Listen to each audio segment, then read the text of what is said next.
Chapter 4 Carbon and its Compound, Session 5 Soaps and Detergents. Today we'll start with the activity 4.10. Take about 10 ml of water each in 2 test tubes. 2 test tube लेने हैं, उसके अंदर 10 ml water हम डालेंगे. Add a drop of oil, cooking oil, to both the test tubes and label them as A and B. To test tube B, add a few drop of soap solution. तो दोनों test tube के अंदर हमने 10 ml water लिया है, एक को ए नाम दे दिया है, दूसरे को बी दिया है, एंड बी टेस्ट ट्यूब के अंदर हमने सोप सॉल्यूशन डाला है. अब हम ऑब्जर्वेशन करेंगे, उसके पहले एक छोटा सा चीज है वो करना है. Now shake both the test tubes vigorously for same period of time. और दोनों टेस्ट ट्यूब को एकदम जोरदार तरीके से उसको शेक करना है. एंड शेक करने के बाद हम तुरंत ही ये दो चीजें ऑब्जर्व करेंगे. Can you see oil and water layers separately in both the test tubes immediately after you stop shaking them. तो तुरंत ही बंद करने के बाद हमें ये वाटर एंड ऑयल का लेयर सेपरेटली दिखता है क्या? नहीं. It is not possible to see the separate layer as soon as you stop the shaking. Leave the test tubes undisturbed for some time and observe. Does the oil layer separate out? Yes. तो थोड़ी देर हम रुकेंगे, उसको undisturbed रखेंगे, तो हमें test tube B के अंदर जल्दी से हमें दिखेगा. जो ऑयल का सेपरेशन हुआ है वो जल्दी से हो जाएगा. In which test tube does this happen first? तो ऑब्वियसली टेस्ट ट्यूब बी के अंदर सेपरेशन जल्दी होगा because of the soap solution, क्योंकि सोप ने वाटर के अंदर का ऑयल निकाल लिया है, उसको क्लीन कर दिया है. अंडरस्टूड?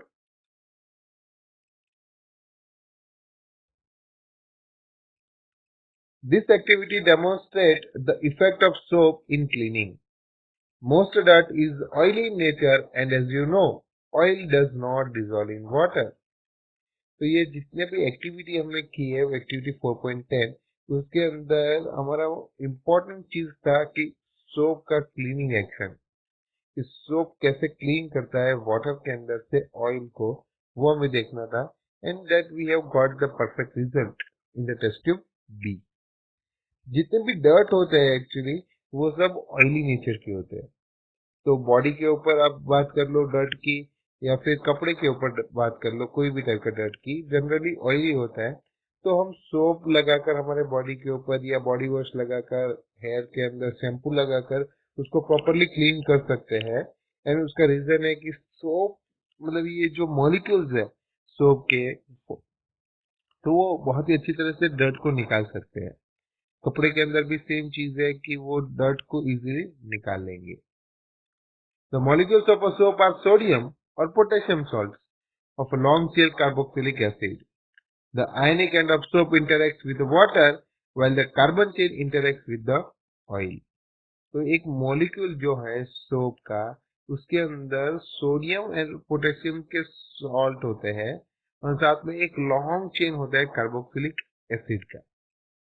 उसका मॉलिक्यूल, सोप मॉलिक्यूल के बारे में हम नेक्स्ट स्लाइड के अंदर पढ़ेंगे. अब The ionic end of the soap interact with water. तो एक्चुअली सोप के मॉलिक्यूल के दो पार्ट होते हैं, एक तो टेल होता है, एक हेड होता है. जो हेड है वो है ionic and.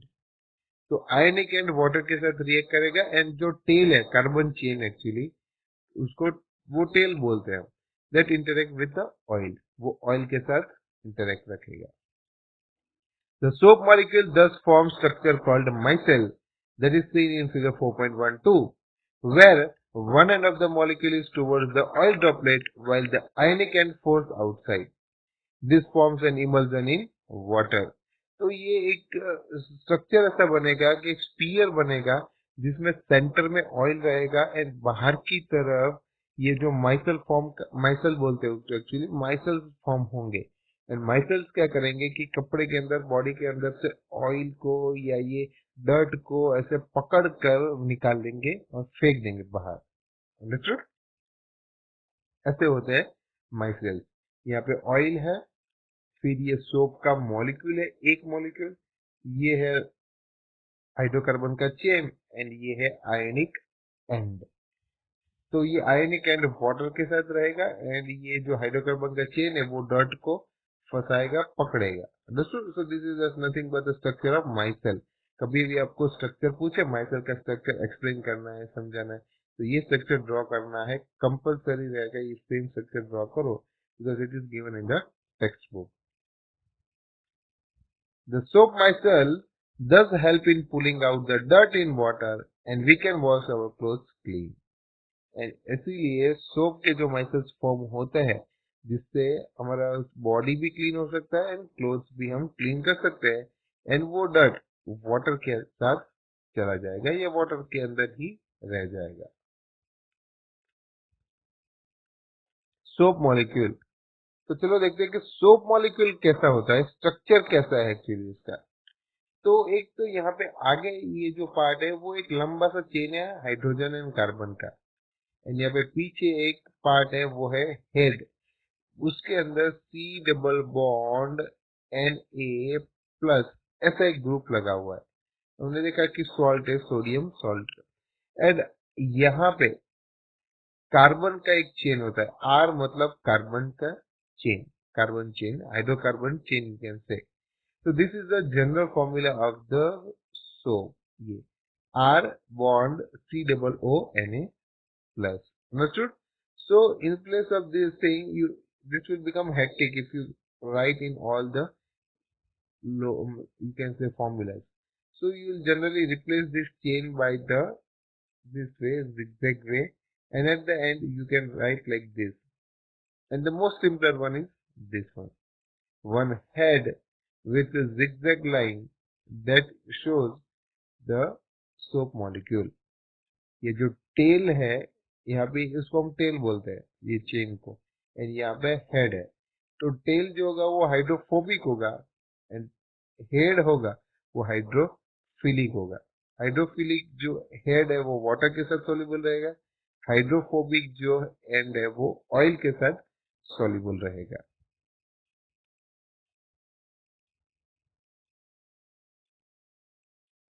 Myself. Soap are molecules in which two ends have differing properties. One is hydrophilic, that is interact with water, while the other end is hydrophobic, that is it interact with hydrocarbons. तो soap molecules के दो part है, एक तो hydrophobic and hydrophilic है। तो वो difference क्या है दोनों के अंदर वो देखेंगे। तो ये जो हेड पार्ट है वो हाइड्रोफिलिक होता है, फिलिक मतलब वाटर लविंग, एंड हाइड्रोफोबिक होता है टेल वाला पार्ट, वो है वाटर का fear, water fear phobia. Understood? तो ये जो हेड पार्ट है वो वाटर की तरफ जाएगा, it will move towards water, water loving, and ये जो टेल वाला पार्ट है वो ऑयल के साथ ज्वाइन होगा। वाटर का जो हेड पार्ट है वो पोलर एंड इसीलिए क्योंकि उसके अंदर आयन प्रेजेंट है Na प्लस, एंड जो टेल पार्ट है वो है non polar and. Got it? So this is how you can explain the structure of soap molecule.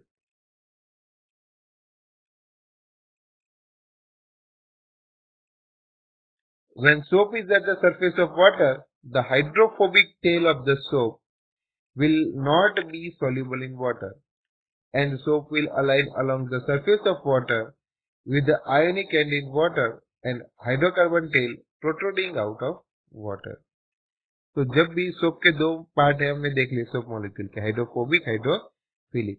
तो यहाँ पे ये जो पार्ट आप देख रहे हो कि ऐसा कैप्सूल ड्रॉ किया हुआ है, उसके अंदर ये जो ऊपर वाला कलर वाला पार्ट है वो है हाइड्रोफिलिक, यहाँ पे आपको दिखाया हुआ है, नीचे वाला पार्ट है वो hydrophobic.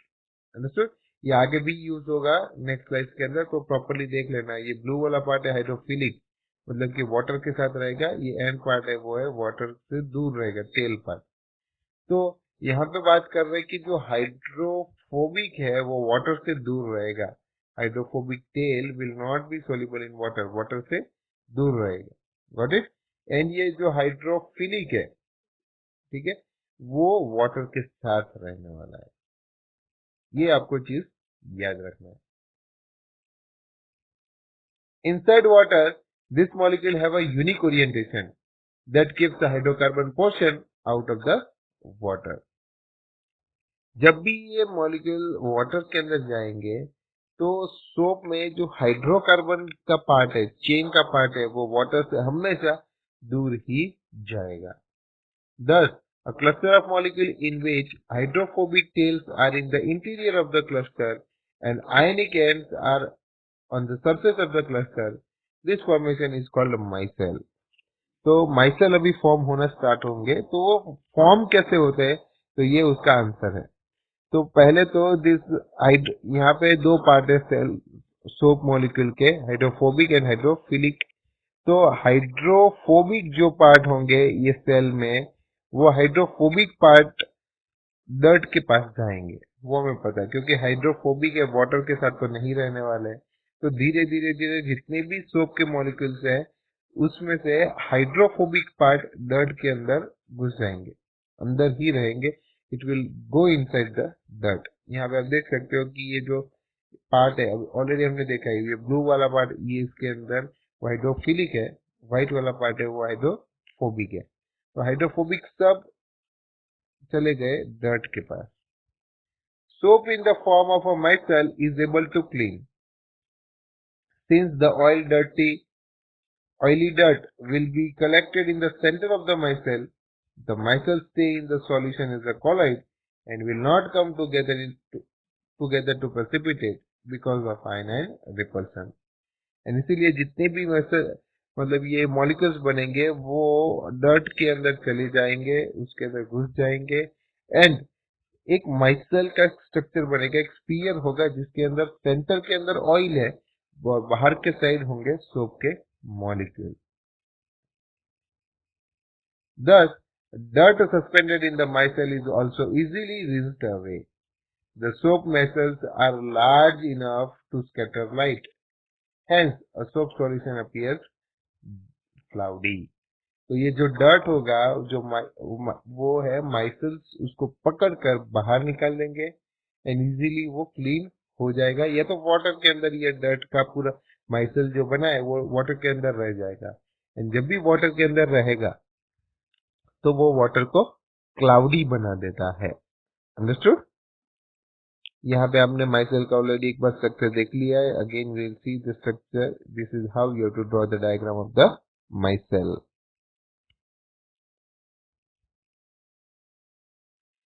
Have you ever observed while bathing that a foam is formed with a difficulty and an insoluble substance, उसको हम scum बोलते हैं, remains after washing with water?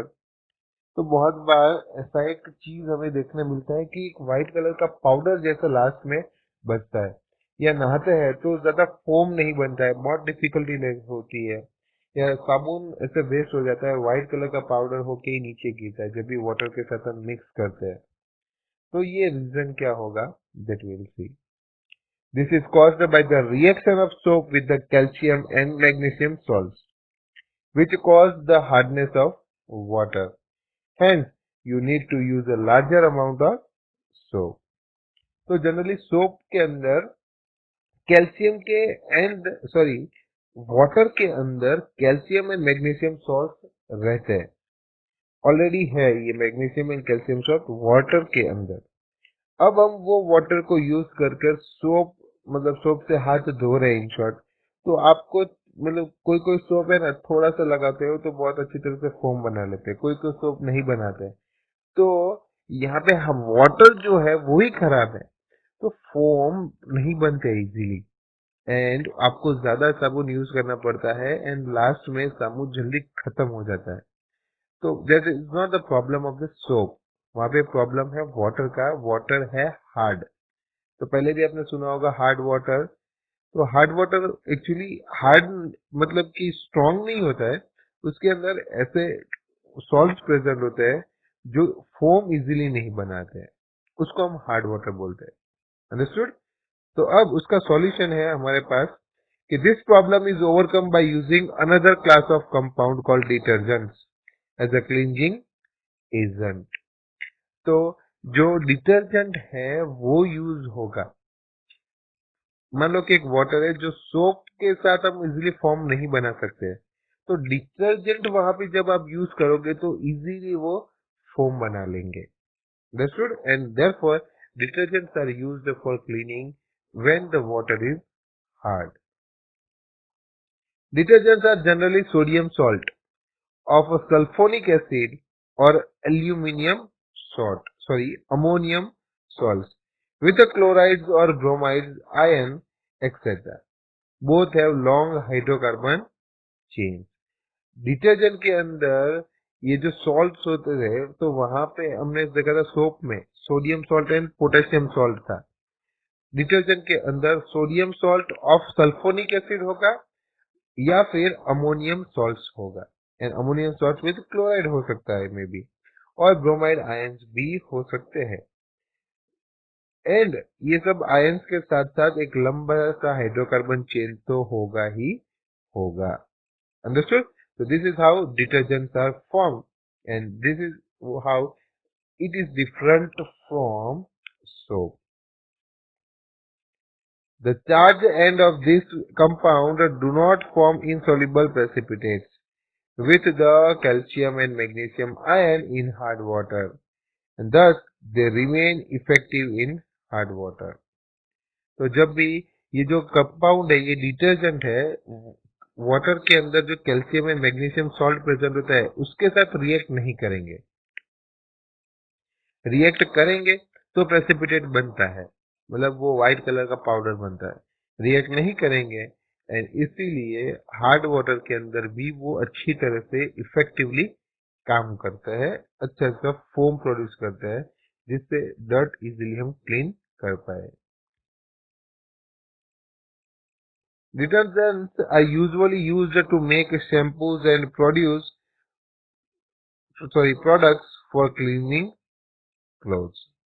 तो ये डिटर्जेंट कहाँ पे यूज होता है? शैम्पूज में यूज होता है जिसमें इजीली फोम बनता है हेयर के साथ, एंड कोई भी ऐसी प्रोडक्ट बनानी है जो हम क्लीनिंग, कपड़े क्लीन करने के लिए यूज कर पाए, वैसे प्रोडक्ट्स के अंदर डिटर्जेंट्स यूज होते हैं। Understood? So here is the end of the chapter. This topic, soap and detergent, along with the micelle formation, was very important from exam point of view. Question आ सकता है इसके अंदर से, तो please see this video twice. I will suggest because इसको आपको समझने में थोड़ा issue हो सकता है. Okay? Thank you and have a great day.